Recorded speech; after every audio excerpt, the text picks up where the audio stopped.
So take it away, Suzanne. All right. Well, this is great. We have never set up like this in the library. It's actually really great. So thank you all for coming.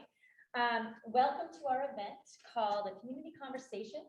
How can we do better in Dover about mental health challenges and our response? My name is Suzanne Weedy. I'm with the Dover Mental Health Alliance, which is part of the Community Partners. Community Partners is our local community mental health center. The Dover Mental Health Alliance is a grassroots community coalition dedicated to the mission of building a resilient community that is educated, responsive, and conscious of the impact of mental illness and mental health challenges. Before I get into the rest, I want to make sure I remember this in case there's an emergency here tonight. In the unlikely event, what you need to do is exit the doors right here that John came in, take your first right down the stairs, and I think it's a right, and you'll see the doors right to the outside. They'll head out that way. Okay, so just in the unlikely event of an emergency. If you need to use the restroom, they're back in the way you came, just down the hall by the pictures for the 99 faces, and they're on the left. And they are unlocked, so that's great. Today's event is part 2 of a 3-part series of a larger project diving into how our city-funded services and our community partners respond to the myriad of mental health calls and crises that we see here in the city of Dover. This project is being funded by the city of Dover. So I want to thank you very much to the city of Dover for helping us to run this project. And it's being worked on by a committee of city leadership, including Chief Bro from the police department, Captain Dave Turlemizian from the police department, Sergeant Alex Matrucci, Chief Kevin Irwin from the fire department, Chief McShane from the fire department, Dr. Christine Boston, I'm not sure where she is. She's someplace. There she is, Dr. Christine Boston from the school department, Chris Kozak, who is our acting executive director of community partners, and myself, I'm here also for community partners, Kelly Mueller of Wentworth Douglas Hospital, and Malachi Fisher of the Portsmouth Regional Hospital. And our committee has been convened and contracted with St. Anselm's and the Center for Ethics with Director Max Latona and several of his graduate students that are all here, thankfully, setting up things for us today. We'll hear from Max a little bit later in the program. He'll give us a little bit of an idea, more info about this process of this larger project that we're doing, so that we can really understand and dive deeper into the mental health response here in Dover from our city-funded services. Now, I'd like to introduce our moderator. Everyone knows Laura Knoy. She's well known here in the state of New Hampshire as founder and host of The Exchange on New Hampshire Public Radio. Last June, after 25 years of daily conversations, Laura stepped down to pursue other projects such as this. We're very lucky to have you, so thank you. And you are also putting the finishing touches on one of your first novel. That's wonderful. So thank you. Welcome, Laura, and thank you. I know you're going to introduce our panelists, and I am going to receive it to that. Awesome.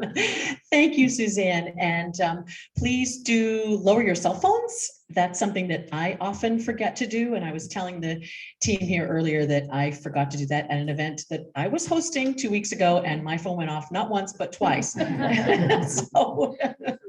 So please lower your cell phone. And I'm just so happy to be here in Dover. This team has been meeting on Zoom since late last year. So I think I had my first meeting with the chief and a couple other folks from the team in November of last year. So it's just great to meet everybody in person. And thank you all for coming out on this beautiful day. For the next hour and a half, as Suzanne said, we're going to find out what the community response is now for people experiencing a mental health crisis in Dover. We'll talk about what's working well and what would improve the system, both in the short term and in the long term. And as Suzanne said, today's discussion is the second of 3 events, and we really want your input. It's so great to have such a big crowd here today. After some initial thoughts from our guests, about 20 minutes or so, we're going to invite you, our audience, to weigh in on how you view the mental health response here in Dover right now and what changes you would like to see. It's an opportunity for you to weigh in given your own experience. I want to introduce our wonderful panelists. They are Kaitlin Jones, police social worker for the Dover Police Department. She's been there since February. Before that, Kaitlin was a student assistant counselor at Rochester Middle School, providing substance abuse, misuse education, prevention, and early intervention. Kaitlin, it's really great to meet you. Thank you for being here. Thank you. Also with us next down the line is Travis Bickford. He's the lead school psychologist for the Dover School District. He primarily works with middle schoolers. He's also the current past president of the New Hampshire Association of School Psychologists. And Travis, a big welcome. Really nice to have you. Thank you. Great to be here. And we're also joined by next Michelle Wagner. She's a nurse, an educator, and peer services coordinator with NAMI, New Hampshire. She also identifies as a person with lived experience with mental health challenges and as a family member. And Michelle, it's really good to have you too. Thank you. Thank you for having me. And also with us today is Heather Walker-McConihe. She's a person with lived experience in mental health challenges, a certified recovery coach and peer support specialist with community partners on its mobile crisis response team. And Heather, a big welcome and thank you also for your time. Thank you so much. Again, a reminder to you, our audience, we want your comments and personal experiences. We'll be turning to you in about 20-30 minutes. If you're watching online, put your questions in the Q&A function at the bottom of the screen. Again, the Q&A function at the bottom of the screen if you're watching online. If you're in the audience, you can just raise your hand. Don't raise it way, way over your head. You'll block the person behind you. But just go ahead and raise your hand. And Anna is in charge of our mic, Anna over there in the gray sweater, and she'll come around with the microphone. This event is being recorded and put on YouTube. And later on, you can also find it on the Dover Mental Health website, Dover Mental Health Alliance website. So with all of that out of the way, let's begin, all of you. And Kaitlin, to you first, please. What kinds of mental health needs are you seeing in Dover day in and day out with your work with the police department? So, like most of the world and the country, we've seen a significant increase in mental health related issues. So Dover's no different with that. I am seeing as the police social worker at Dover that a lot of the calls for service are mental health related. And they're not, people who have a long history of experiencing mental health issues. They are people who are experiencing mental health issues now that is a result of just the pandemic and just societal issues that are going on that have kind of exacerbated symptoms that have been there, but more so push them into crisis mode that, necessitates a call for service. What does a call for service mean exactly, Kaitlin? When someone is having a mental health struggle and they call for service, what does that typically sound like?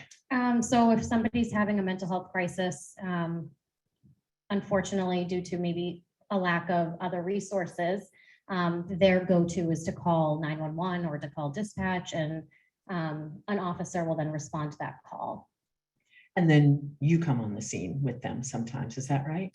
No, so that's actually, that's a great question because there's a lot of confusion around what my role looks like here in Dover. I actually am not deploying or going out to calls with officers. I'm not riding around in police cars like that. That is a model that is used in maybe some other police departments throughout the country. But we're finding in Dover that me being an intensive follow-up support the next day within 24 hours is a model that's really working here in Dover, and it's been very well received. So great. I'll definitely ask you some more detail about just how that unfolds in a moment. But how about you, Travis? What kind of mental health needs are you seeing in the school system right now? Pretty similar to what was just shared, as far as we're seeing, increases in anxiety, depression. We're seeing kids who are having they're still trying to acclimate, relearning how to do school, coming out of the pandemic with different learning models. So like social connections were kind of interrupted, and we're having kids that are needing to sort of like reestablish those connections. So we're also seeing a lot of more suicide ideation, chronic absenteeism.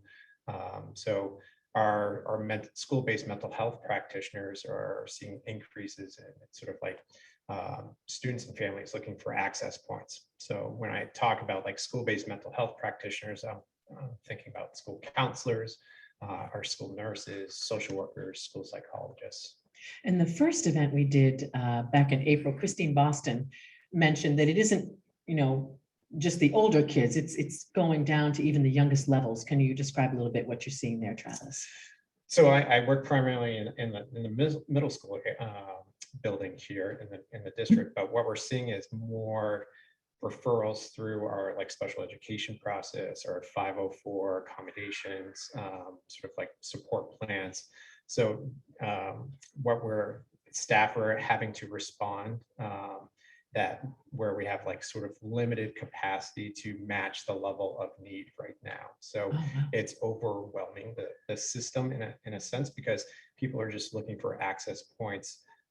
If they can't access like a provider in the community, schools are an excellent place for kids to access mental health services. Prior to the pandemic, the data that was out there was 1 in 5 students experience some sort of mental health related condition. And of those kiddos, only about 20% were able to access mental health supports. So of those kids, the majority of them receive them in school setting. So our school-based providers are excellent supports for our students and families if we Wow. have the capacity built into the system. Yeah, we'll definitely talk about the capacity or lack thereof a little bit later. But to you, I think, Heather, what are you seeing in your work with peer support? What kind of needs or struggles are you observing on a daily basis as you do your work? So much like Travis and Kaitlin said, we are seeing a full spectrum of people, different challenges, different diagnoses, seeing people that are first-time consumers of the mental health system, long-time consumers of the mental health system. We also have a lot of people that are currently waitlisted for services, for long-term services. They've been trying to access therapy or case management and have either been waitlisted or not able to find a provider with openings that is currently taking their insurance. And also seeing a lot of people that are having difficulty accessing resources that they may need. Maybe folks that are homeless, folks that just need some extra support due to the financial difficulties they're experiencing in the wake of the pandemic. And just a lot of folks that don't really know what's out there for resources, how to access them. In some cases, there are barriers to certain resources. So folks maybe aren't able to take advantage of something. There are some programs that, like, for example, you can't have a felony criminal record, for example, in order to access them. But just a lot of different things. I don't think, two calls are really the same. Wow. And are you seeing an increase? Absolutely. Calls? Yeah, we are absolutely seeing an increase, especially since this new mobile crisis system launched.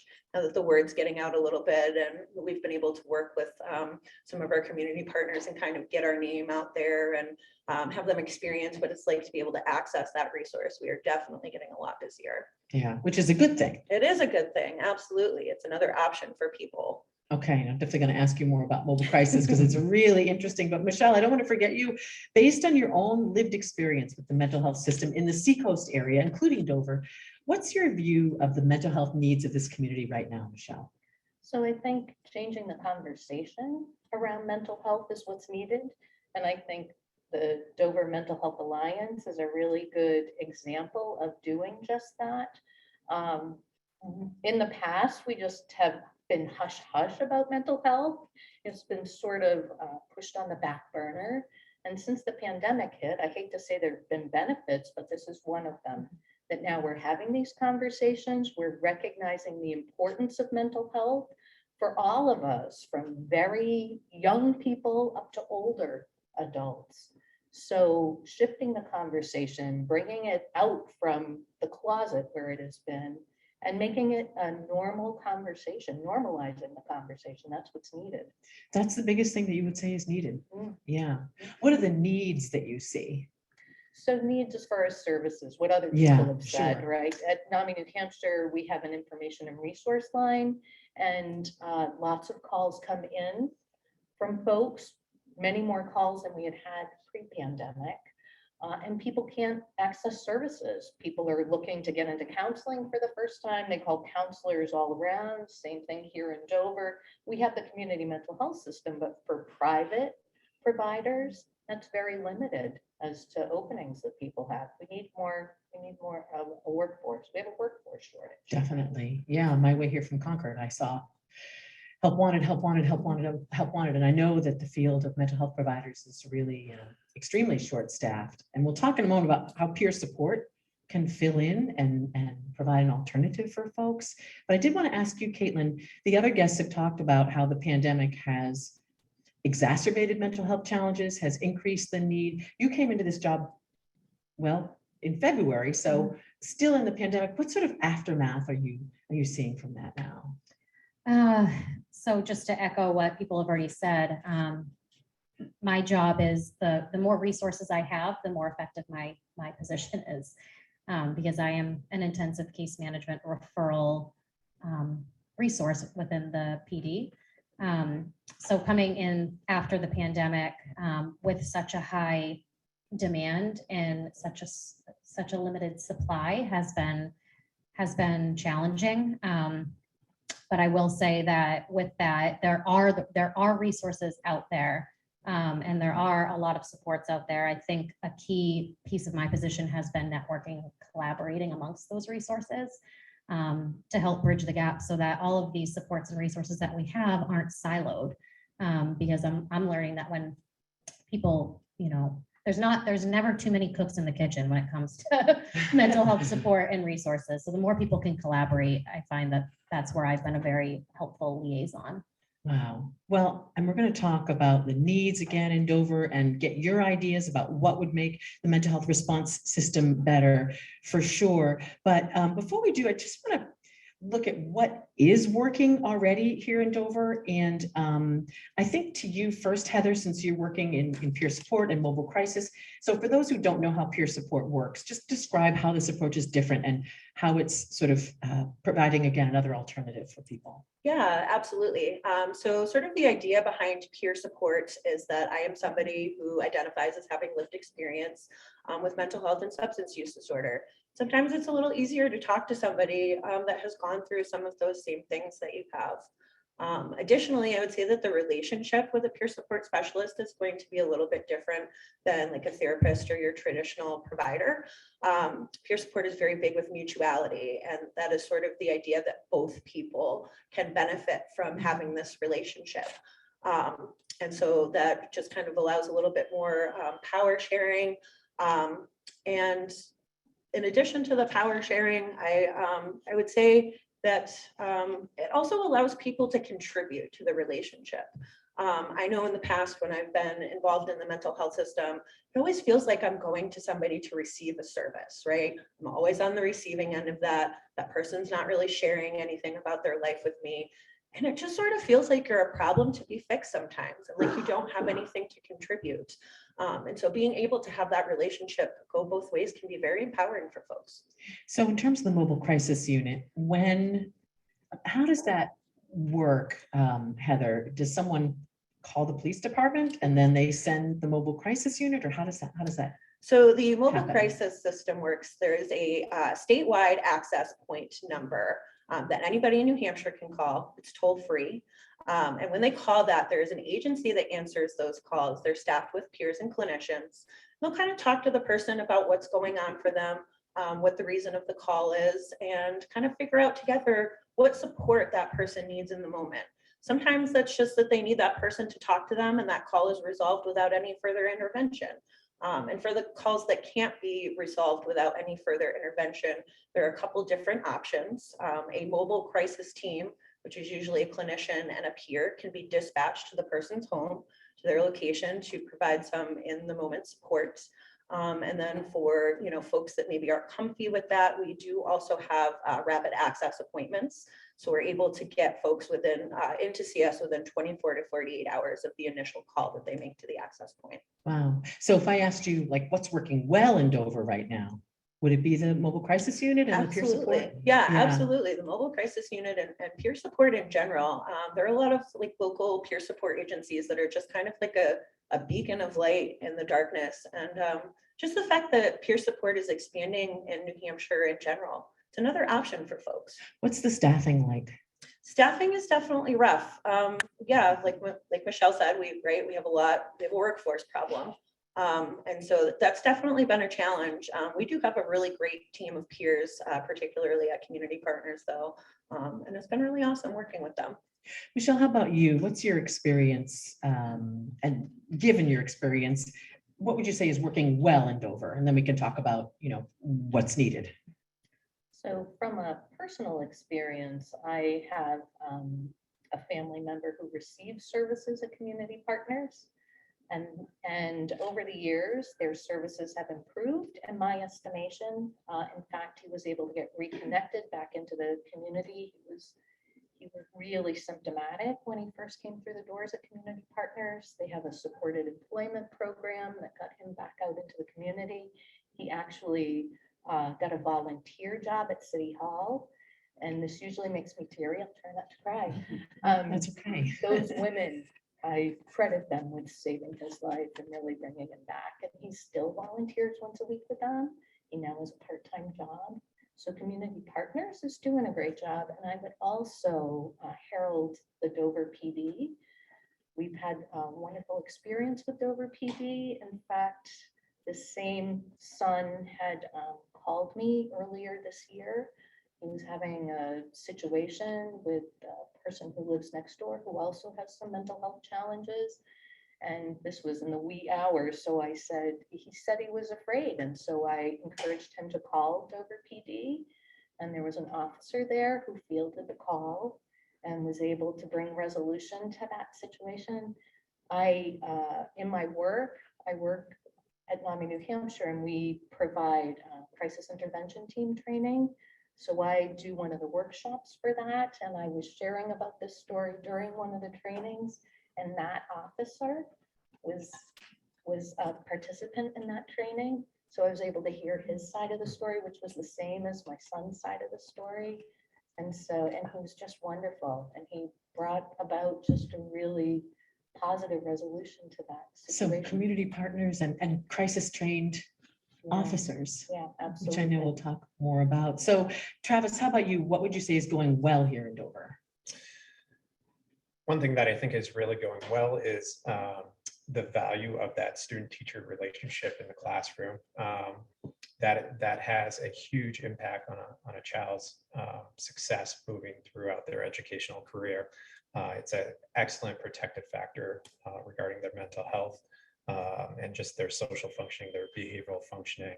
The other thing that I've been really impressed out of this sort of pandemic is our collaboration with the students at the high school level. Prior to the pandemic, we've been making some steps on developing like suicide prevention awareness, instituting some policies, some training, but it's the partnership that kind of came out organically with our high school students because we have a cohort of students that have gone through some lived experience like suicide. And so they kind of organically partnered with us. And I feel like that has helped push the conversation about sort of like mental health, those important conversations and sort of like avenues to reach out for support. So I'm also very impressed with like the Dover Mental Health Alliance. I feel like having all the stakeholders in the same room, having conversations about what are the potential barriers and things that we could probably, be better at navigating, or what can we sort of like partner with. That has been an important step forward in this community too. Yeah, it's impressive that the students are taking the lead on that. Yeah, I think It's a sea change, isn't it? Yeah, it's a game changer. Go ahead, Kaitlin. What would you say is working well in Dover right now in terms of mental health response? So again, just to kind of piggyback on what Michelle was saying, at the Dover PD, I think they go above and beyond when it comes to, crisis intervention training for the crisis intervention team. I believe the national average for a police force to have officers who are CIT is about 20%. Dover is striving for 100%. I believe right now they're around 50%. So even at 50%, they are leaps and bounds above, the national average, with an end goal to be 100%. And that, I think, speaks volumes to just how trauma informed and, the value of behavioral health and de-escalation techniques that's that's instilled in our community. And it honestly makes my job easier with the officers being first responders. It absolutely increases buy-in for the families and individuals that I work with when an officer such as the one that you've had lived experience with kind of sets that tone when they're in such a vulnerable place. It makes them just so much more receptive to then accept my services and my supports, which are voluntary. So CIT is crisis intervention training. Correct. So 50% of Dover police officers have this crisis intervention training. Right, Yeah, with the the end goal's goal to be 100%. 100, Yeah. yeah, and the Yeah. average, the national average is 20, so I think it Wow. just, you know, a lot of people in the community don't know that, that's not something that your community member would know, but it's important to know that that's a choice that's been made by our department, and I think it says a lot about where our minds are at. And What's the addressing barrier the to getting struggles. everybody 100%? It's probably just staffing, right? I mean, Staffing, and when you have to send someone to go to training, that takes someone off the road. right, exactly. So yeah. it's, you know, it's being conscientious about, you know, who's at training while being able to still have the roads being patrolled and just to keep public safety up. So What does yeah. it mean, Michelle, for a family when they make that decision to call the police? I mean, what are they thinking about? What are they weighing about? Because, you know, in the national media, there is a narrative that sometimes when you call the police, it doesn't go well. So what is a family thinking about when they make that call? It's terrifying to make that call, and I have 2 sons with mental health challenges. So one is in Portsmouth and one is here in Dover. And I can tell you that I did choose to make a call several years back to the Portsmouth PD. And what came from that was that we ended up having to have a no contact order with my son and myself, and he was very ill at the time, and he was hospitalized, and I couldn't go visit him. So this is not something that parents take lightly. To make that decision to call the police department and now have the legal world enter into your private family life, it's really frightening.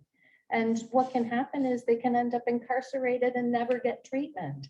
We know that the legal system is the largest mental health, the psychiatric facility in the country, right, is the judicial system. So that's not where we want people to end up. So there's a lot at risk for family members when they pick up that phone to make a call. Yeah. So Heather, how does mobile crisis kind of change the equation there?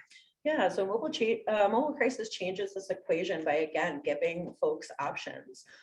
We're able to work directly with the police. There's a few different things that can happen, but a police officer can absolutely call the access point and have a mobile crisis team dispatched to them in the field if they encounter somebody that's struggling, and that might be appropriate. Additionally, when we get these calls, they're assigned a level of risk. And so we do have like a level of risk where we're sort of like taking the lead on this call, but the police are there. And also a level of risk where they're taking the lead and we're just kind of there for support. And this risk level can kind of change as things happen, more information is given. And also one of the things that I really like is that we have the ability to take referrals directly from Kaitlin and the Dover Police Department under a grant. And so that's been really wonderful too, to just kind of be able to collaborate like that and be able to get people in quick and support them and help get them connected. Well, we're at the point now in our conversation where we're going to turn to our wonderful audience here at the Dover High School Library and our audience online.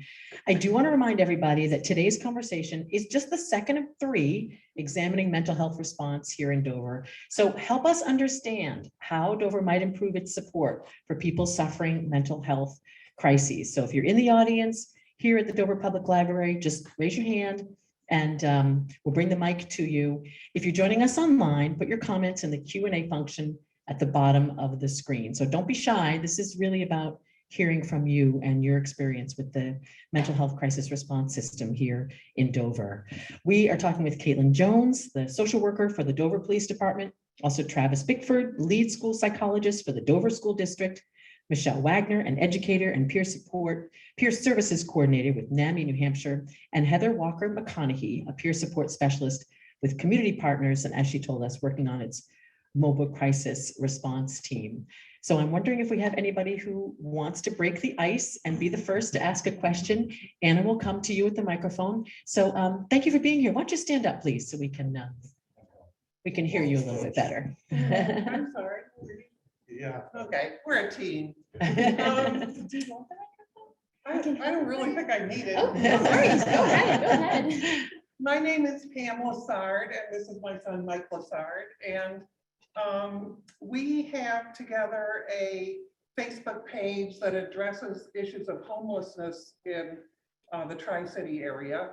And we have more than 200 people on there right now. And there's a great interest in the Tri-City area in helping the homeless. Huge chunk of them have mental health issues. So my question is, and I don't know who wants to field it, but I know Heather mentioned homelessness as an issue. To what degree are homelessness and mental illness impacting each other in our Tri-City area? And is there anybody keeping data so that we can see if our efforts are making any difference to people? Wow, thank you so much for being here, Pam and Mike. It's great that you turned out, and maybe Heather, you first, but then also maybe you, Kaitlin, as well. Sure, go ahead. So Pam, I can't speak to whether anybody's tracking this data, but in terms of sort of how homelessness and mental health plays off each other, as you know, a lot of our homeless folks do have mental illness. And that's really hard when we don't have enough resources to kind of help them with their basic needs, right? How are we able to kind of ask people to think about making some of these meaningful changes, going to therapy, making changes to improve their mental health condition when they're spending all of their capacity trying to meet their basic needs, right? I had a situation a couple of weeks ago where a client that I was working with became homeless suddenly. And I was super happy to be able to be there to support him in the moment and have that flexibility. But I spent almost 3 full days with him driving around the Tri-City area trying to access emergency shelter for him. And I could not find anywhere because the shelters, you know, they close in April. And I wasn't able to find anywhere. And he's currently tenting it in the middle of the woods.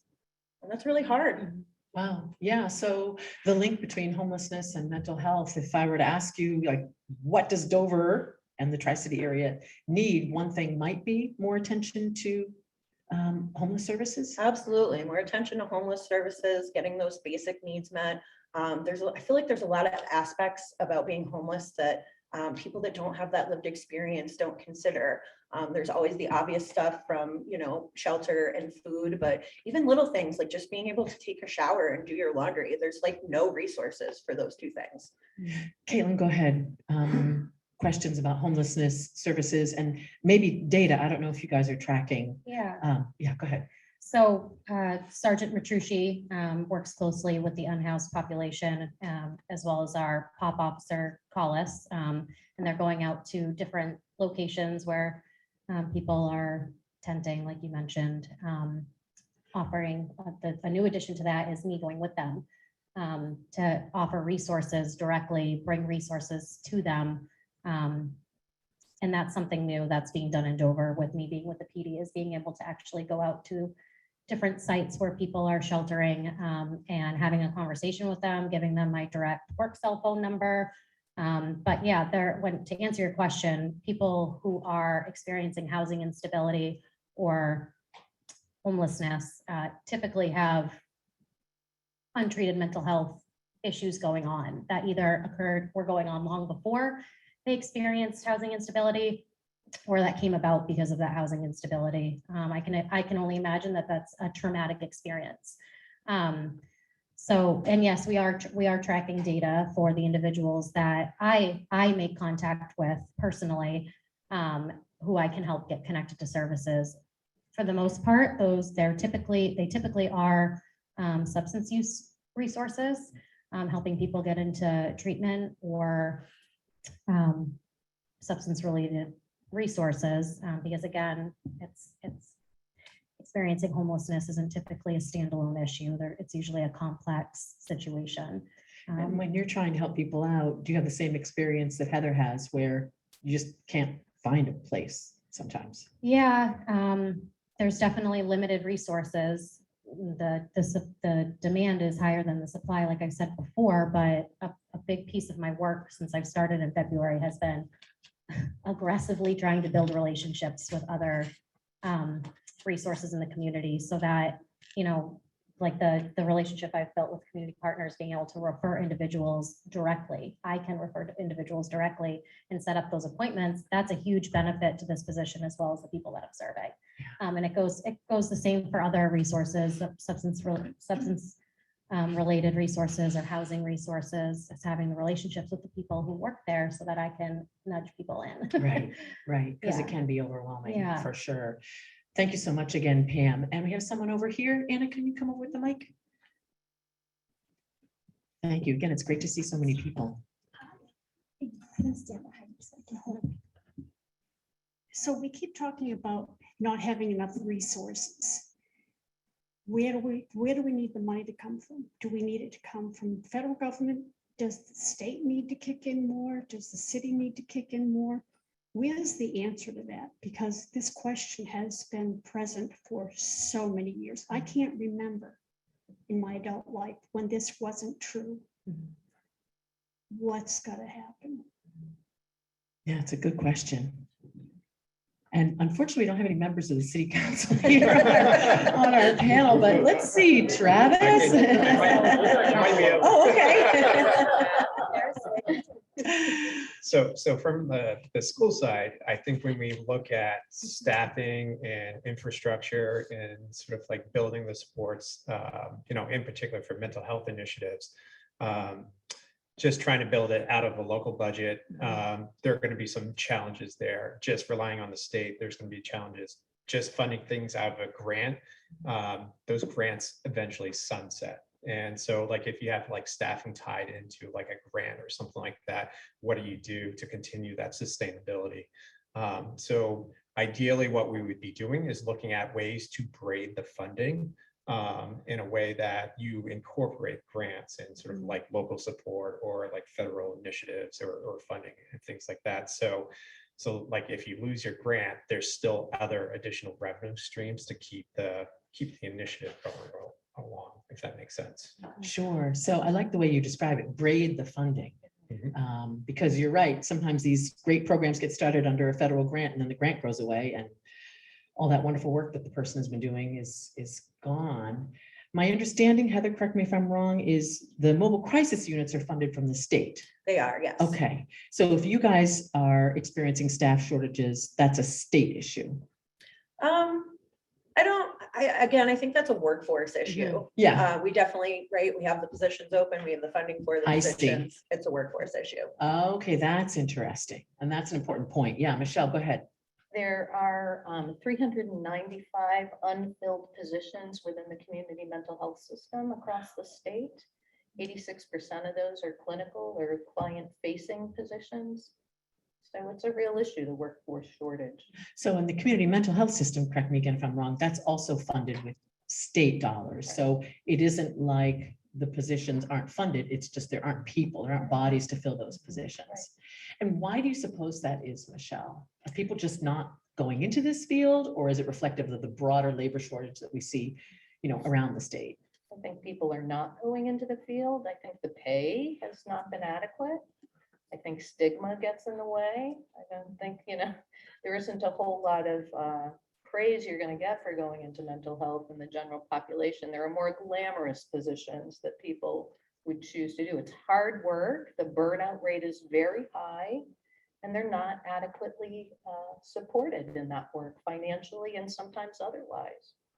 Do you think, Heather, given the different model of peer support, that might be a way to get more people involved in this field, because it's a different mode than that traditional client-therapist relationship?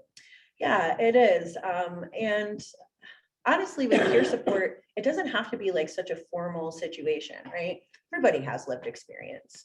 And so on some level, everybody can kind of, provide peer support to their community members and loved ones. And yeah. Do you want to talk about funding at all, Kaitlin? I really like the way Travis described it, braided sort of. We've all seen this. We all live in New Hampshire. We know how, things tend to get funded, and it is often that braided system. So I wonder if you just have any thoughts there. Yeah, well, I'm a grant funded position for the first year. Thankfully, I've been accepted into the budget for next year. But, like you said, getting creative and braiding the resources you have. There's no money tree growing in Dover. So I think it's being creative and resourceful with what we have. I also think that a huge a huge benefit. A good example would be like the mental health initiative at the high school, where it's student-led, and it's that peer-to-peer support. That brings me to like my next point, that people shouldn't underestimate the impact that they have on other people. It doesn't take someone with a fancy degree to be able to provide support to somebody else. It doesn't take someone to have their license in social work or mental health counseling to be able to provide, again, that supportive environment or that stability for somebody. Just that the community can build their own support groups and connect with other people. They do that all the time on social media. And like it's being done at Dover High School, the mental health initiative, they've done amazing things for the school to support one another within the school because of the shortages that we're seeing in the community. Is that to say that, you know, people should assume therapy roles and step outside of their role as just being a supportive citizen? No, but I think everybody has, you know, a civil duty to be kind and compassionate. And if we started there, I think it would go a long way and would at least help fill the gaps of the shortages that we're seeing in agencies and organizations. So it's partly obviously about money, but it's partly about just community awareness and community attitude. Just awareness and, you know, putting out trainings. You know, DMHA does a lot of trainings for, you know, mental health first aid, youth mental health first aid, crisis intervention training that's being done at the PD. There's a lot that can be done within the community that doesn't cost a lot of money and that would really set a solid foundation as we're trying to, you know, meet the needs of the workforce shortage. We can't do anything about people not wanting to come into the field or apply and take positions, but I think everybody in the community underestimates their role on the impact that they can have with someone else. So something as simple as getting all the police officers trained up. Right. And having more people go to mental health first aid, making that a Right. community-wide effort. Or having clubs or groups in schools, or having, you know, adult peer groups. I know NAMI does a lot. I've referred so many people to the NAMI parent support groups, which have been fantastic. And there's now a NAMI peer specialist working at Community Partners who I've referred several people to. She's probably sick of me already, but I think it's just, you know, building the supports that we have. Travis, I know you wanted to jump in on this question too. Yeah. I And think thank it's you a- very much for the question. Yeah. So that our recent discussion here on this topic, it kind of reminds me of just a continuum of care and thinking that to address like mental health, it doesn't just have to be a counselor or a school psychologist that like, I'm experiencing anxiety or depression, so I must see like a school psychologist. In the schools, we're trying to build that infrastructure where you think about, okay, like the classroom community, that's it. That's a preventative approach that if we build positive climate where kids feel safe, connected, that's going to be a protective factor for their mental health and well-being. Kids who need like a little extra boost of just like support or skill work on how to handle those big emotions or how to learn some coping skills. They might work with a school counselor for several weeks. And then we sort of run the gambit to like, okay, if kids are really having a tough time, sort of like being successful at school, maybe we consider the special education process. And then we also have those kiddos that need that wraparound support where it's not only the supports that are in the school, but it's also partnering and collaborating with our community-based practitioners and providers so that we're supporting the student at the school level, in the community, the parents, the families, so that they feel supported. So it's not just if someone's having a struggle, they immediately need to see a counselor. It's a whole environment and assessment of what that individual might Yeah, do. I like to say like you're not going to like intervention your way out of like a particular issue or challenge of just like school counselor or school psychologist. It's a collaborative team effort and sort of like that just partnerships, people, relationships moving forward. Yeah. So great questions from the audience. And in a moment, I'm going to ask our guests if they could choose two things, be they people, programs, physical structures, trainings that would help immediately when people have a mental health crisis here in Dover. What would those two things be? And to our audience, if you want to think about that as well, what are 2 things that you might pick that would help improve the mental health crisis response here in Dover? I think we have another question from our audience. And Anna, do you want to go around with the mic? Where did Anna go?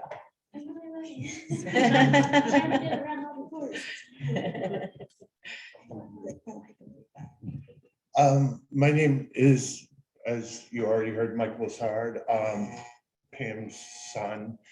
And it's so good to hear you guys talking about going out to the mental health community, because I am seriously thinking about, for homeless, not for everybody, but for the homeless, having a street team where we can go out and talk to people and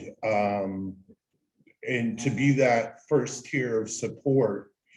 And you can go and say, hey, here's community partners, or hey, here is Al-Anon or AA or peer support. I have PTSD and I'm a recovering alcoholic. So these things actually work. I'm living proof of that fact. So my question is, what do you think a civilian like me, because I consider you like Green Berets and I'm a civilian, for lack of a better term. What can civilians do on the front lines of mental health in particular, but homelessness? Because I do feel like there is a big part of the homeless community that is affected by mental health problems. Wow. So that was a long, it's a kind of a 2-parter. I promise you the second part is way shorter. What can we do as people just living in Dover to be that, to help that front line, be that front line of support? And by the way, welcome to DPD. Thank You're you. doing, from what I hear, you're doing an amazing job. Oh, thank you. Who So- paid you to be here? So, Well, Michael, thank you so yeah, much. thank you very much. So- And thank you for all being here. Oh, and to my team of Green Berets. No pressure, but Michelle, I'm gonna turn to you first. And I love that question. And I know Suzanne Weedy with Dover Mental Health Alliance, that is her thing. Everyone can be helpful. But what do you think, Michelle, what can civilians do to be the change, to be the help? So I think back in the beginning, I was talking about normalizing the conversation, and it's really an attitudinal shift that's needed, and all of you being here, that's the start of that. One of the things that's a hot topic for me is language. We often label people with language, and that helps create the attitude. So if you say someone's an addict or they're a schizophrenic, right? Using person first language. So it's a person with schizophrenia, it's a person with bipolar disorder, it's a person with addiction, it's a person with alcoholism. Those labels are harmful. And that helps create just a wave of behavior that comes after it. You know, we talk about stigma, that's a real buzzword, and we know that there's shame that comes with stigma. So mental illness is stigmatized, but that really is discrimination. That's the behavior that stigmatizing leads to. It leads to discrimination and oppression. So naming it for what it is, those who struggle with mental health issues are discriminated against. So stigma is kind of this soft buzzword that we use. It's discrimination. So we can change attitudes about that. We need to stop discriminating against people, and also to think about the language that you're using. It's really simple, but it can help shift those attitudes.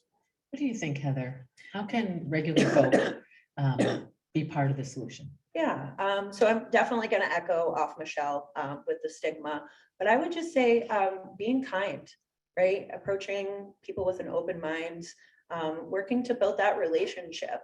I'm not sure how many people in the audience have any lived experience with mental health, or, substance use or homelessness. But please trust me when I say we don't grow up wanting for this to happen to us. This is not what we dream about when, we think about what we want for our lives. And so I would just say maybe shifting the attitude in your mind from what's wrong with you to what happened to you. Here's a question from our online audience. Thank you again, Mike. Really, it's great to have you. This is from our online audience from Lauren, who wants to know, this is for you, Heather, what education is required for peer support positions? Is the pay in line with other roles? Lauren, it's a great question. Yeah, go ahead. Yeah, so first things first, right? You need that lived experience. But that's really the basis of it, is the lived experience, but also just coming into it with an open mind. Those are really kind of like the hard skills that you need for intentional peer support. There is an intentional peer support class that is wonderful, that you can take. It is available in New Hampshire and Maine. And as far as pay goes, I probably wouldn't say it's in line with everybody else. It's definitely something that can be improved, just like every other role in the mental health system. And getting back to the funding, if peer support is with the community mental health centers, then that's state funding, is that correct? Correct. Yeah. Michelle, you were nodding while Heather was talking. Go ahead. Because I think people can look at this as a solution.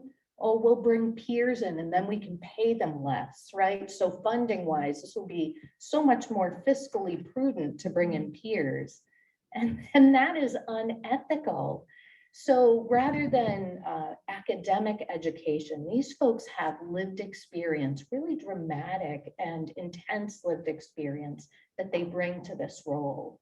So it's important that the pay be commensurate with their experience. That be just as valued. Exactly. Right. Well, Lauren, thank you very much. And a bunch more questions actually from our online audience. This is one from Bernie for you, Kaitlin. Do you coordinate your work with community partners? For example, refer individuals to services if they are not receiving services, or provide follow-up if they are already receiving services from community partners? Bernie, thank you for the question online. So I can refer individuals directly to community partners under the grant that Heather had mentioned before, which is a huge barrier resolution, because as we know, there's wait lists, and it can be really daunting to have to call somewhere every morning to see if you can get in, and to be told no, try again tomorrow. At some point you just say, okay, I'm going to stop calling. And that can be really hard. And that's again, because of staff shortages and wait lists. But yeah, I can refer directly, and my role would be more so getting that person connected to resources, and helping them resolve any barriers that might stand in the way of them accessing those resources, whether it's transportation, insurance, whatever that may be.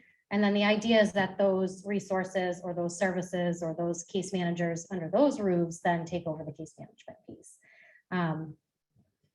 I'm not, keeping an open line of communication necessarily about that individual that's referred with their new worker that's involved, because the idea is that they then are connected, and I kind of slip into the background, but I never terminate with an individual.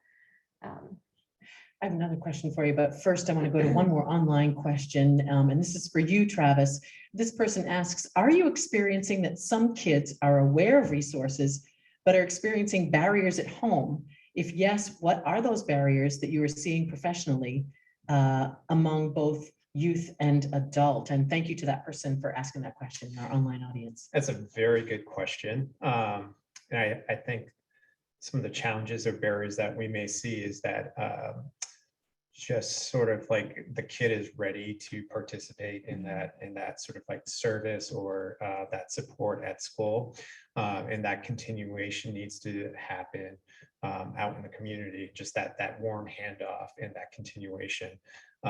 So I feel like, a lot of our work is having conversations with families and parents or caregivers, providing them some education about supports and services. Try to partner with them instead of sort of directing them, and start there, and slowly, establish some trust and some that connection. I feel like everything that we do is so relationship based, that in the long run, if we can get everybody on the same page as far as like expectations and like how to best support the child moving forward, that in the long run, it's going to be more beneficial. So yeah, there are different ways that we try to reach out and connect with like families and caregivers and things of that nature. But a lot of it is done by our like school counselors every day. Wow. On the ground. What's the ratio, by the way, of school counselors to students? So in Dover, for school counselors, it's around 1 to 250. For school psychologists, right now the ratio is around 1 to 12 to 1,300. Wait, stop. Yeah. One school psychologist per 1,200 students. So the recommended national model is 1 to 500. So ideally, what our sort of like big goal is for the Dover community or the school community is to eventually sort of like address that staffing ratio. If we're able to address that staffing ratio, then we free up our school psychologists out of just doing evaluation duties for like special education, where we can actually do more direct service with students, but also like teachers and families. So that can run the gamut from teaching social skills, teaching like behavioral regulation skills, doing like counseling services. So the sooner that we can address that staffing ratio, that's going to have more of a positive impact on not only like our students, but just school safety in general, as far as like, positive climate, providing support and services. Well, that gets exactly where I wanted to go with all of you, and hold your questions in the audience for a moment, but I will go back to you for sure. And thanks to the online audience too, for some really great questions. So let's start with you, Travis. I mean, if all of you could pick just 2 things, people, programs, physical structures that would help when people have a mental health crisis in Dover, short term, what would that be, Travis? It sounds like from your perspective, a couple more school psychologists. I'm kind of shocked by those ratios. I got to be honest. Yep. So ideally, what I would like to see, like looking at our sort of student enrollment, we have 3 elementary schools, a middle school, and a high school. Our enrollment to get to that 1 to 500 ratio, you'd be looking at a school psychologist assigned to each elementary school, and then at the middle school, it's about 1,100 students. So ideally, you would have like 2 school psychologists assigned there, and the high school is a little bit larger, I think 12 to 1,300. So another like 2 assigned there. So we have four in-district psychologists at the moment. So it really would be bumping up to about 8 would be adequately staffed. What would that mean for the schools if the psychologists were adequately staffed, that picture that you just painted? What would that mean for the kids, the families, the wider community here in Dover? So it gives us the opportunity to do more consultation, collaboration within the schools. So like we could actually be embedded with like, grade level teams or supporting teachers, develop like behavior support plans that work on like building skills. And so there's a lot of information that can be shared of like, Johnny's having a tough week. So how can we best support him? So like the school psychologist can help provide their expertise, because no one individual like in the building should like know how to solve all the problems kind of thing. So I really see our school psychologists as real like problem solvers who can perform a variety of different roles. Yeah. So it would have a great impact on sort of like staff training, professional development, coaching, but also direct services for our students. Would it improve school, the atmosphere of the school? Yep. Yep. Yeah. So safety is a big concern nowadays. Yeah, school safety, school climate. If we build systems in a framework of like, I come back to that continuum of care, then we're addressing sort of like the needs of all of the students in the building, so that they feel engaged and connected, and they can optimize their learning. Heather, how about you? If you could pick 2 things, 1 or 2 things that would really help like right away when people are having a mental health crisis in Dover, what would they be? So I'm gonna, again, go back to, right, services for the homeless, housing in particular. We are currently, there are two programs that I know of right now. It's a bridge housing voucher and then the COVID emergency rental assistance program that can help folks out with both permanent and temporary housing. And what we're seeing right now is that we have all these people that have vouchers and nowhere to use them at. So again, going back to not really being able to ask people to embark on this journey of wellness when they can't get their basic needs met, right? Maslow's hierarchy of needs. And I would say the second thing, it's just maybe some more options for folks in crisis. So things like maybe crisis apartments, like a peer-ran living room crisis center model would be really wonderful. And that's just, you know, sort of where somebody can present if they are identifying themselves in crisis and, you know, they're in a safe place, surrounded by peers, and they're kind of just able to hang out and work through that instead of maybe being taken involuntarily to the hospital or, you know, any other maybe traumatic response that could happen when people are in crisis. So is it a drop-in center? Is that the right way to describe it? Yeah, that would be closer to a drop-in center. Yeah. And then, like I said, crisis apartments, it's just like, you know, apartments that are kept free for folks that are in crisis, kind of like a change in scenery. A lot of folks are having issues with where they're living, relationships, that type of thing. So just being able to give people kind of like that break. Yeah, housing, boy, that's a topic for a whole nother panel, but it kind of permeates everything, doesn't it? Yeah. does. How about you, Michelle? Two things or one? I'll give you two. So I had the good fortune recently to be able to do some education and some research around nature and the healing effects of nature. There's a whole bunch of research out there on ecotherapy. So I would encourage the citizens of Dover to think about ways to incorporate nature here in the schools, with the community at large, parks, etc. There's a lot of data that shows that getting out in nature, even just looking at pictures of nature, your screensavers of nature, right? That there's a real impact with that. So that's kind of a simple sort of solution in figuring out ways to integrate nature. The other thing is, where do mental health issues derive from? And I would say at the core is something that we often miss. It's meaning and purpose. Why hang out in this world? It can be really, really challenging.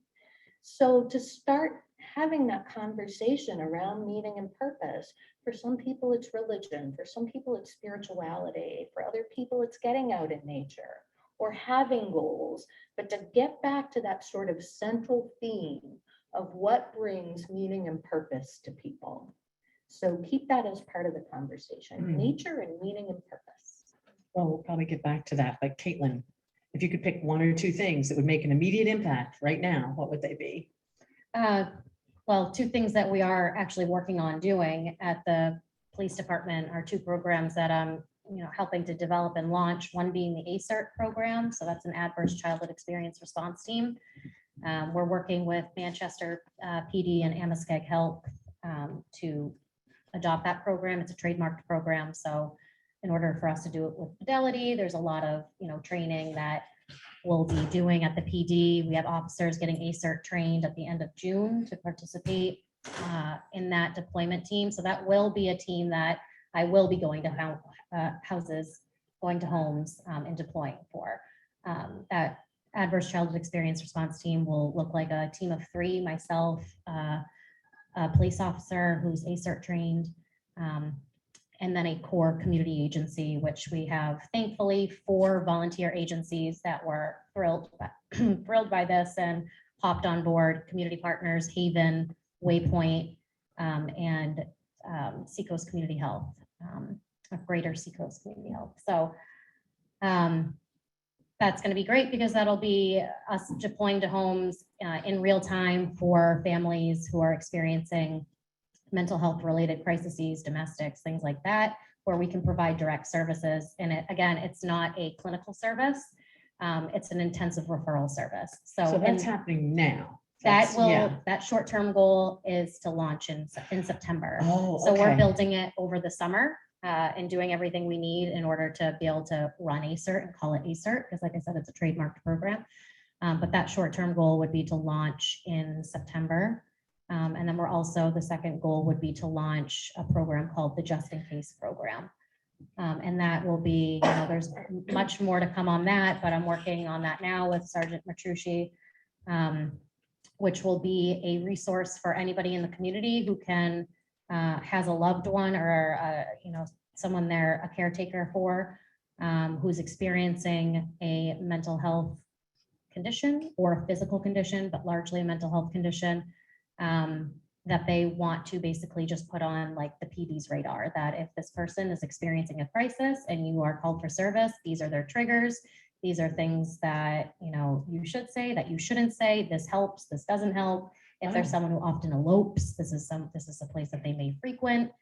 So it's basically a just in case, if this person has an interaction with a first responder, then these are the things that you should know that could significantly help, again, de-escalate and make my job a lot easier for when I then try to introduce services and resources. So those things are coming, or those are on your wish list and they're No, not? they're coming. They're in the They're works. coming. So those are the just in case will launch hopefully this summer, and then ACERT by, after Labor Day weekend. So what do you need, Kaitlin, that you don't have right now that would make a difference? Another social worker. Or 2 or 3?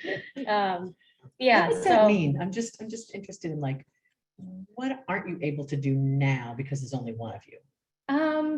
I wouldn't say there's things that I can't do. Obviously having someone else to share the load with, or to look at things from a different perspective, or to manage programs so that I could manage more individuals and families. It wouldn't hurt to have someone else, another social worker on staff. Obviously, I've only been here for like 4 months, so I can't really pitch that right away, but it would be nice to have more. Ideally in a perfect world, a long-term goal would be, if I had it my way, we would have a social work department within the PD. And that's actually something that the police department would like to see too, because it makes a difference for them having you and others there. It makes a difference for them and for the community. I think it helps bridge a gap. It helps break down barriers. It helps to reduce, some negative attitudes that have been developed over time because of societal issues towards the PD. Just having almost like, I think the chief had once called me like a concierge for the police department. Someone who you can, like, you're staying in a hotel and you want to know what to do in the community, you go see a concierge. Like, that's what I am for the PD essentially. So, and that's another thing I want people to know, is that I'm not just here for people who have interactions with police officers. I'm a community resource. Anyone can call the PD, anyone can come into the PD. Any Dover resident who needs help getting connected or connecting the dots can access me. Well, and I want to ask the rest of you to sort of what your frustration is, what you can't do right now. But I also want to go back to our audience, because again, it's wonderful that we have this big audience here. So other questions about what Dover could do to improve its response when people are having a mental health crisis, including if you have your own experiences with the system here in Dover. Yeah, someone over here.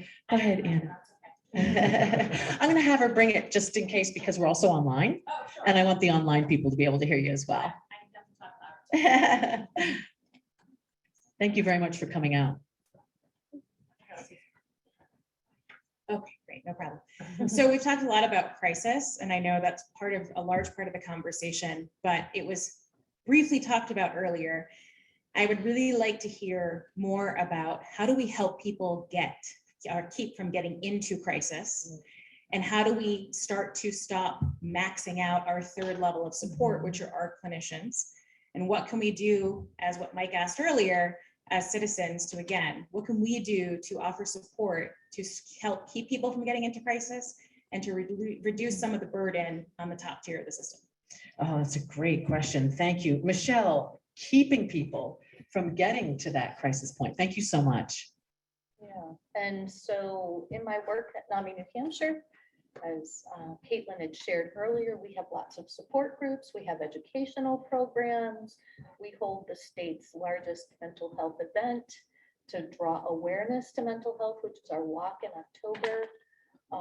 And once again, normalizing that conversation. Are you talking to people? Are you talking to family members?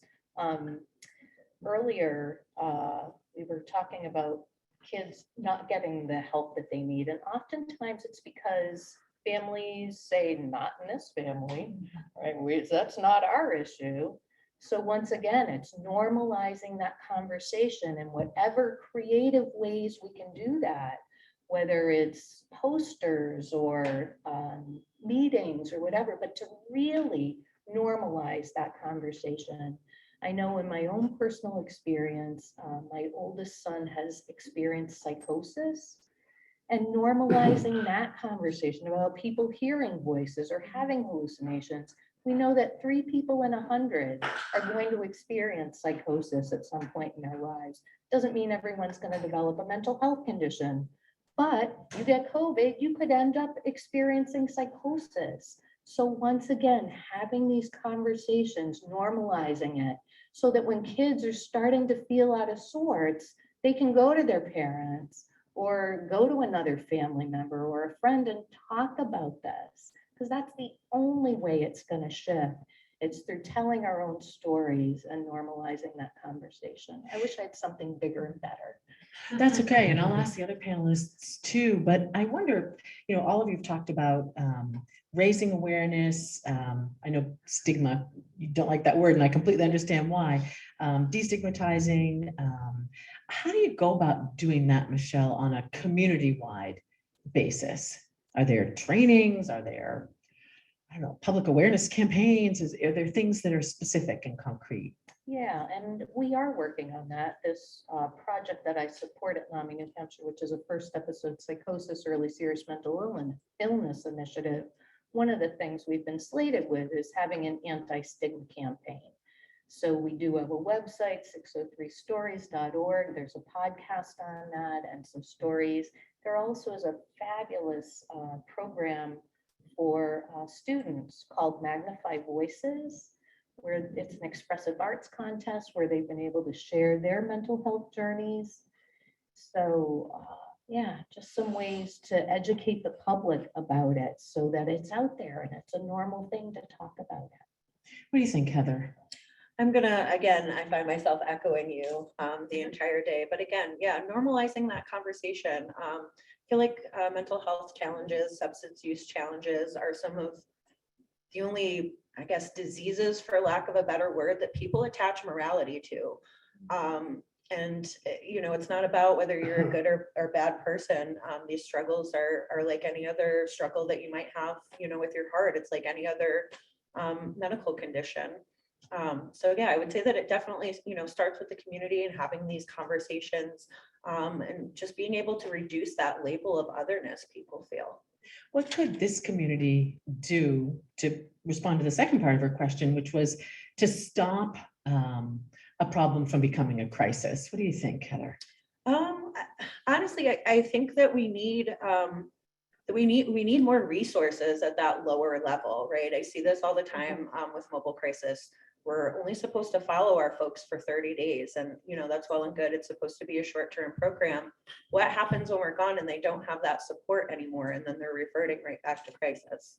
So what kind of support are you talking about, Heather? Just the support with being able to work with us, right? Being able to have somebody that's, peer support specialist, a clinician, being able to be connected to resources. And again, that doesn't have to happen in a formal setting. That can happen just with regular people, with your community members. I love the question. Thank you very much. Other people in the audience, don't be shy. Yeah, gentleman in the fabulous Hawaiian shirt. I have a big voice, but for the online audience. Thank you. Go ahead. A couple of things. In addressing some of the other questions, it's really important to recognize what we've done. A few years ago, we've had a number of teen suicides in this community. And I think Dover as a community and the Seacoast as a bigger community has responded to that. And I think you're seeing the results of that here. Travis mentioned something about the importance of the student-teacher relationship, and to credit to the Dover City Council, they overrode the tax cap this year to be able to fund those teachers and to be able to support the teachers much better. And I think they deserve a lot of credit for that. That was a very hard decision for them to make, because the community is almost half divided for and against that, the override. And so that was an important decision that was made, and that addresses the first step in terms of how to prevent things from happening. When you have the same teachers every year, it's comforting to the students, and I think it really helps quite a bit. The other thing, and I'll get to what we need the most, I'm getting there. Sure, that's okay. But the other thing is that New Hampshire has the lowest reimbursement rate in Medicaid in New England, and one of the lowest in the country. And so we need to do more as a state to reimburse both public and private practitioners better. That's where the access comes from. I mean, you have a lot of mental health providers in this community and throughout the state for that matter, that can't live off of the reimbursement rates and they don't accept New Hampshire Medicaid, where they will accept Maine and Massachusetts because they reimburse the providers much better. My question is, and this is kind of complicated, is that the real need is we need more reimbursement from the state. But one of the things that Kaitlin touched on, but my experience, I'm a retired physician, has been that these problems, especially mental health problems, don't occur out of isolation. They're usually related to other problems, such as substance abuse. And so could you elaborate that? Because that becomes very tricky. A mental health provider can't address the substance abuse, and the substance abuse provider can't address the mental health. So it gets complicated very, very quickly. And you guys have more experience with that than I'm able to explain. We are seeing a shift in more resources addressing co-occurring disorders. So that is a shift because we do know that it's typically in most cases not standalone issues. So we are seeing that a lot more agencies and services and providers are being able to treat both substance and mental health. A lot of the substance use type like PHP programs, partial hospitalization programs, or IOPs, intensive outpatient programs, or even residential, they do treat the substance use disorder first, but then they're also, a lot of the treatment that goes in with substance use correlates with mental health if you're doing like CBT or DBT. So there is a lot of overlap now, and I think that's a good thing, because when we treat them separately, it's just not, No, it doesn't realistic. make sense. It doesn't make any Right. sense. Right. Well, and that gets me to another question I wanted to ask all of you, and that has to do with models that you look at elsewhere. And Heather, to you first, are there models from the substance abuse recovery community that could be applied to mental health? Are there models out there that you are looking at? I'm not sure that it's a particular model so much as it would be just, again, providing people options, right?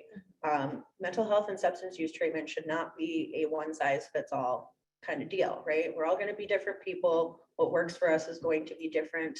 So just offering those options, offering the peer support, offering the medication assisted treatment, offering the counseling, offering the 12-step, that type of thing.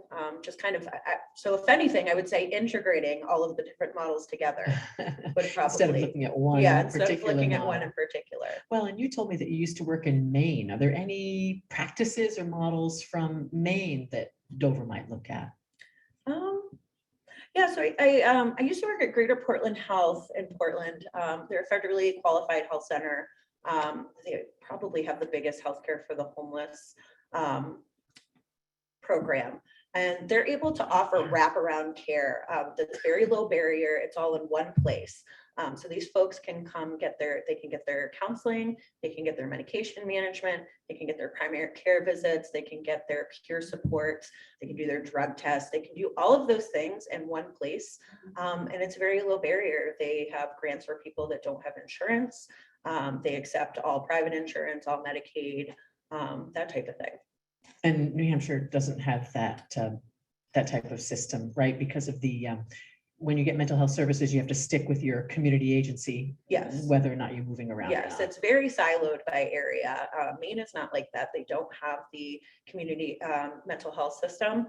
You can pretty much go anywhere that offers the services that you're looking for if they accept your insurance. Yeah. How about you, Travis? Are there models, other school systems where you go, wow, that's a great school environment Yeah. for student mental health? I've been anticipating this question because it's a passion in my area.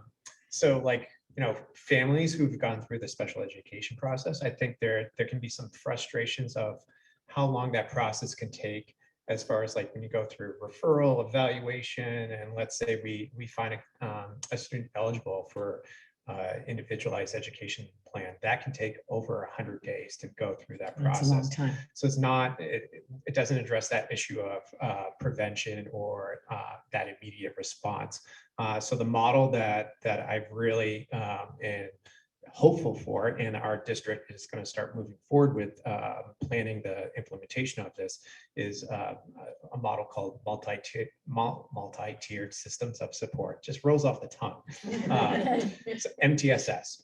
So if you hear the acronym MTSS, it's a preventative model that addresses academic, behavioral, social, emotional needs of students.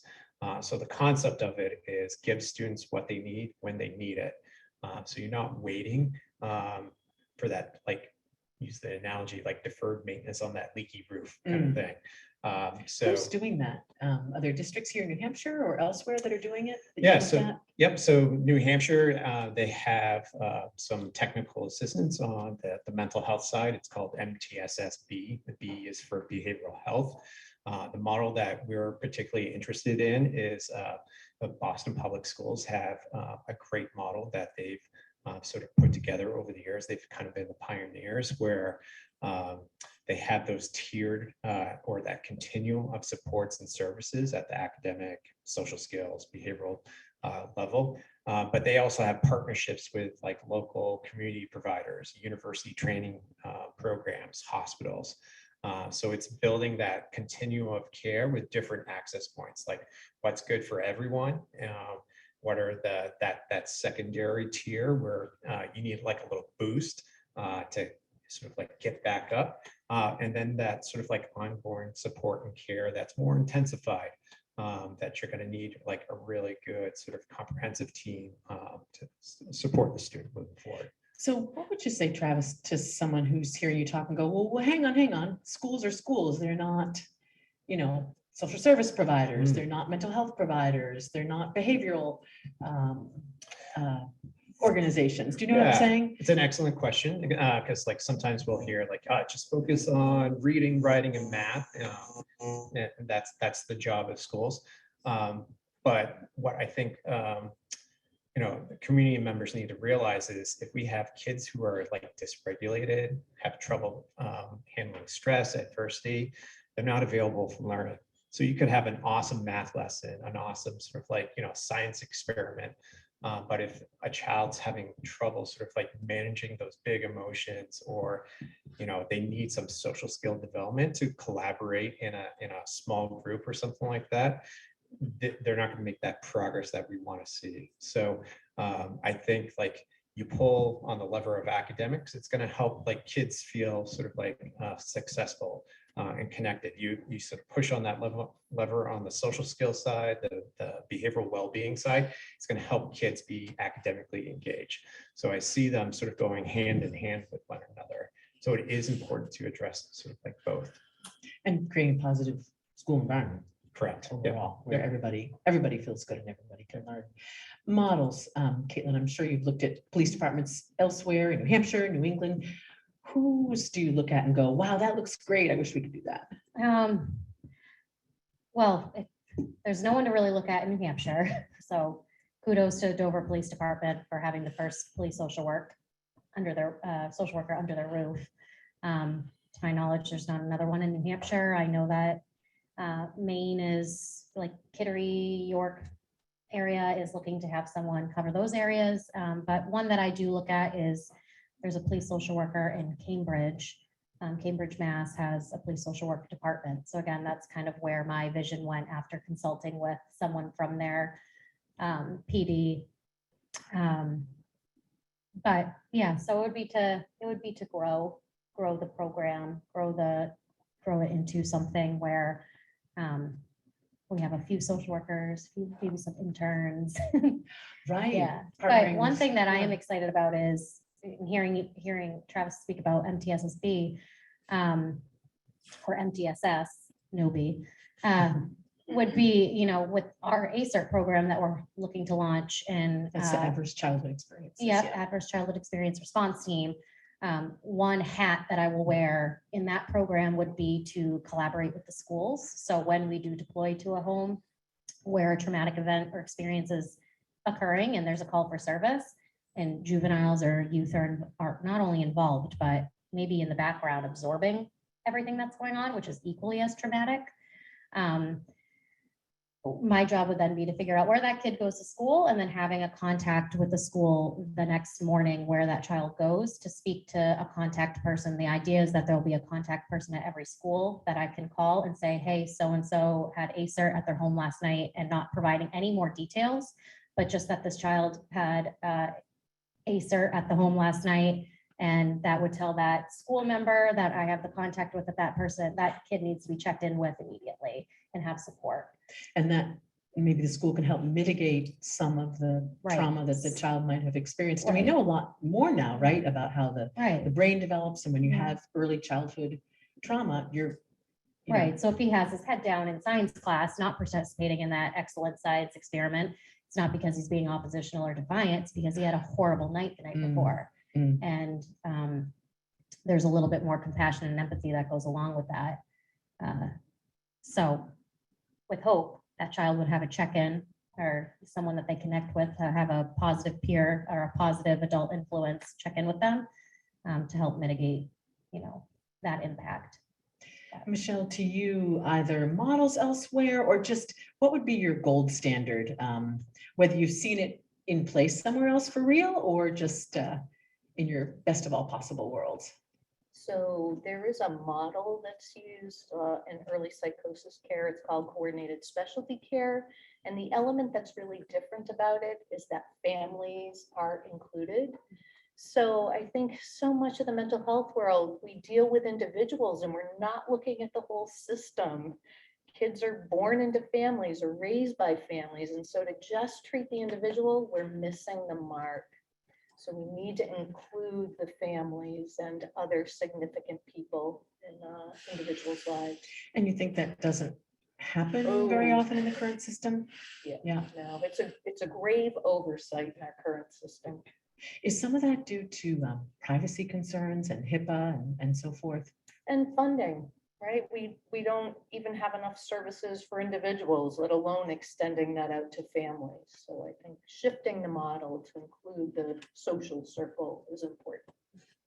Well, it is hard for me to believe, but that is all the time we have for this part of our conversation. But there is more to come. For now, I want to thank our guests, Kaitlin Jones, Travis Bickford, Michelle Wagner, and Heather Walker-McConihe. Also, thanks to all of you for being here today in Dover. It's wonderful to see so many people. And thanks to all the people watching online. Thank you for the fantastic questions from our online audience as well. Now, this is, as has been said, the second in a series of 3 discussions on Dover's mental health response. We continue to seek your input about what's working well and what might improve the system. For more on what's next, I'd like to invite Professor Max Latona up for a moment. He's Executive Director of the Center for Ethics in Society at St. Anselm College. Max is going to come up with some thoughts and some more information about how you can get involved or give us your input or feedback. So Max, go ahead, please. Sure. Do you want me to use the microphone? Yeah, sure. Otherwise, For put it on. for our online audience, just in case. Okay, Thank you. Thank you, Laura, for moderating a wonderful program. I just want to thank the panelists. This is an incredible panel, very thoughtful, reflective, and I learned a lot from what you had to say. So thank you, and I'm sure I speak for the audience. I do want to just say one quick thing about model. I think Dover is a wonderful model for New Hampshire, for cities around New Hampshire, for around the country who are dealing with these issues. And it's not because Dover doesn't have mental health crisis issues or that they've solved them, but because you're so responsive. And I think this is an excellent example of how responsive the community is and how much other communities can learn from it. Just having these conversations, trying to understand what the needs are, what's working in the system and what isn't. So I'll just say a few words because I know everybody's been here a while. But the center has as its mission to help communities and organizations in New Hampshire to address important ethical issues that they face. Yeah, go ahead. Max. And we think helping community members with mental health challenges is an important ethical issue. That's why we chose to work with the Dover Mental Health Alliance Task Force and help address this issue. So I can say it's an incredible subcommittee made up of representatives of the fire department, the police department, the hospitals, the schools, community partners. And we've been working over several months to try to understand what's working, what needs still exist, what are the challenges, what are the opportunities. We have 4 teams that have been basically working. We're collecting data to understand the trends, the needs that are out there. We have a team that's doing consultation, talking to people on the front lines. What are you experiencing? What's working well? What's needed? Doing those kinds of interviews. We have a team doing research, and our center interns have been doing a lot of help and helping us research what are other communities experiencing? What are some best practices that they're using to solve the needs and challenges that they're facing? And then finally, these public programs. And Laura, you've been a great asset helping. Thank you. To moderate these and conduct them. So because feedback from the community is so important. We want to hear what the community is experiencing, learn from the community, so that can be valuable information for us as we try to develop some recommendations for the community to consider. So next step will be in the next month and a half or so, we're going to develop a set of recommendations based on what we're hearing. I can tell you, it's not a lot different from what you've all said. It's about awareness, it's about education, it's about training, it's about staffing. People have talked about facilities. People have talked about ongoing awareness and tracking of what's happening in the community. So you'll see some of these recommendations reflecting many of that. Some, yes, may cost some resources, but some may not. Some may be very low-cost solutions that communities can adopt and that Dover has already begun to adopt. So anyhow, so we'll develop those recommendations and then bring those back to you in the community for some feedback and some thoughts, because we think ownership by the community for whatever recommendations we develop is so important. And then we'll approach city leadership and say, here's what we think might work, and then it'll be up to them to decide. And I can tell you, the city leadership here should be applauded for the kind of support they've already provided the community. So that's kind of an overview of what we've done and where we're at, and where we're going. And I want to thank you again and everybody here for a wonderful program. And I was told too by the Dover Mental Health Alliance, please mention there are resources on the back bookshelf where the firefighters are standing in the white shirts. And also, I guess I would say, stay tuned. The Dover Mental Health Alliance website will have more information. Also, the Center for Ethics at St. Anselm College, their website will have more information. And yeah, kudos to everybody. Thank you for being here. What a great crowd. Thank you.